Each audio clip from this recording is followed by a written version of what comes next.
Hello everyone, welcome to get ready with me for Charak পুজো। তো এখানে আমি ড্রেসটা চেঞ্জ করে মুখটাকে ক্লিনজার দিয়ে ক্লিন করে নিয়েছিলাম। তারপরে মেখে নিলাম একটু টোনার।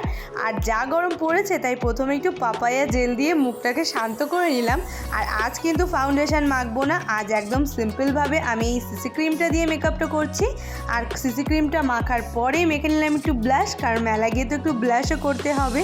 তো ব্লাশ মাখার পরেই আমার সঙ্গে ঘটে গেল একটা দুর্ঘটনা। এখানে আমার পুরো ফেস পাউডারের মাথাটা উড়ে চলে গেছে। তো যাই হোক, আমি ম্যানেজ করে নিয়েছিলাম। তারপরে একটু মেখে নিলাম মাস্কারা, কারণ চোখটাকেও তো একটু সুন্দর দেখাতে হবে। তারপরে একটা ডার্ক লিপ লাইনার দিয়ে আমি লিপটাকে লাইন করে নিলাম, যাতে একটু আমাকে সুন্দর দেখা যায়। কিন্তু আমি বাড়ি থেকে যে একটা লিপস্টিক এনেছিলাম সেটা এর সঙ্গে একদমই ম্যাচ খাচ্ছিল না, যার কারণে আমার একটুও ভালো লাগছিল না। যাই হোক, আমি একটু হালকা করে এটাকেও ম্যানেজ করে নিয়েছিলাম। আজকের গেট রেডি উইথ মিটা আমার ম্যানেজ করতে করতেই কেটে গেছে। চুলটাও আমি কীভাবে বাঁধবো বুঝতে পারছিলাম না। যাই হোক, এইভাবেই গরমে আমার মনে হলো ভালো লাগছে। আর এটা হলো আমার ফাইনাল লুক। কেমন লাগলো জানিও, ভালো লাগলে কিন্তু সাবস্ক্রাইব করে দিও চ্যানেলটাকে।